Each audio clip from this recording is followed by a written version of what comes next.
I feel like your comments, sometimes quality has to be a bad guy, is a really good setup because as we were having a conversation on some of these topics, Nate said something to the effect of, hey, quality guys sometimes have to be bad guys. And Vlad's, I hate quality people.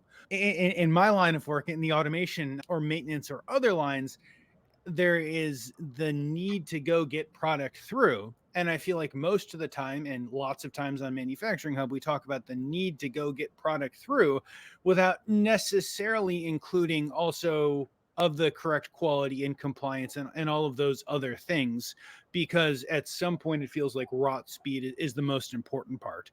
I'm wondering, Nate, can you talk to perhaps some young quality folks here and give them some pieces of recommendation so that they don't run into a big bearded guy like me or a slightly less bearded guy like Vlad, who is like, we need to go ship the product because the product was due 2.5 weeks ago. So can you give them some recommendations as to how to deal with the political and perhaps less than great side of quality conversations? That is a dangerous question, a very dangerous question. I think that there are a few things tied in first place in my mind as far as what you should do. The first is have a clear or at least general understanding of the business, not of business in the sense that you have to have an MBA, but you have to know how money flows in and out of the business. That's the number one thing you have to know. And in manufacturing, that's typically very simple. You get a PO, you make product, you ship the product, you get paid, boom. That's the flow of cash, right? But if you don't understand how that flows or you don't care that is how cash moves in and out of the business, you're always going to be fighting an uphill battle because you are not going to look at situations through the eyes of the business. And that is very important within quality. Not to say that the business needs outweigh the needs of quality and compliance, but you have to understand it. Otherwise, the decisions you make are going to be fought against tooth and nail. You have to be reasonable within the business landscape. The second thing I would say is you have to understand the life of your fellow stakeholders here. You have to understand how the engineering team is held accountable, how their performance is measured, how sales, marketing, production, anyone adjacent to quality, what them doing a good job looks like, and what you can do to help your peers look good, right? If you can become known as that person who is reasonable, generally understands the business, can be more predictive of those business needs, and you're known as being helpful and can step outside of that role of quality and help people, that is huge. I think separately from that, there will be situations where, yes, you understand the needs of the business. You understand that company's not going to get paid if you don't get product out the door, but that product is non-conforming. And there are different levels of non-conformance that should dictate the path you take to either get that product out the door or destroy it or rework it or something in between, right? There will be situations where it's a regulatory issue or it is a semantic quality problem that's it's not going to kill anybody, Nate. Let's just ship it. No one's going to care. I've had those conversations so many times, and I lose my marbles every time someone tells me that. Because if that is the expectation for a product release, is this going to kill someone? Yes, no. The answer is no, we're going to ship it. If the answer is yes, we're going to talk about it a little bit more and probably not ship it. Those are very frustrating conversations to have.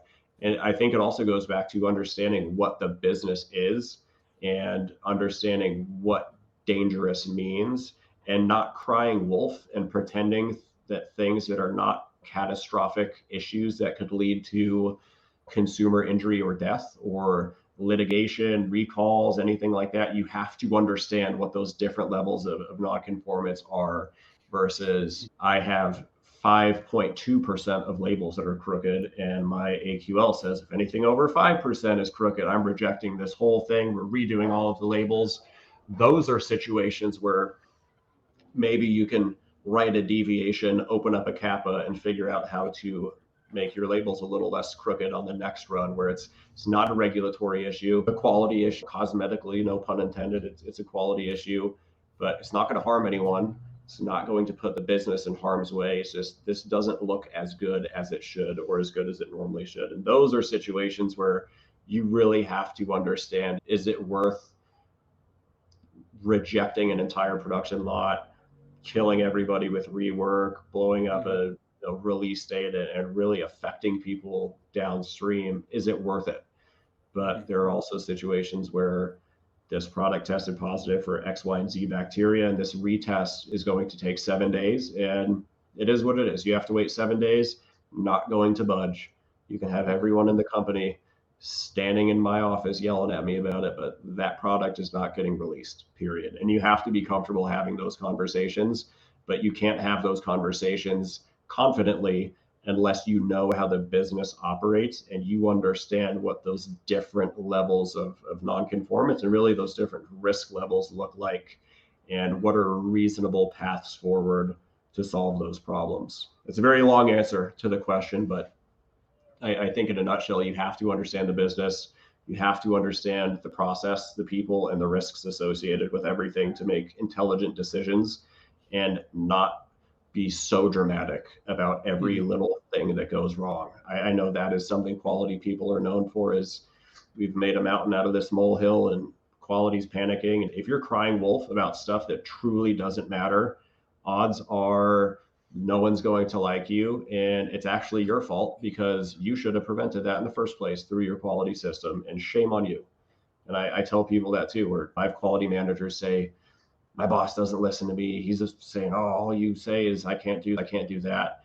And I'm usually not on the side of the quality person there, because if you're just that guy or that girl saying no, that's all you are, is you're the no person. You can't stop with a no. You can say no, and here's why I gave you a no. Here are a few other solutions or a few other options we can try to help you achieve whatever that business outcome is that we're telling you no to. It might take longer. You might be grumpy about it, but I want to help you get across that finish line, not just throw roadblocks at you left and right for no reason, just because I can, because I'm the quality person.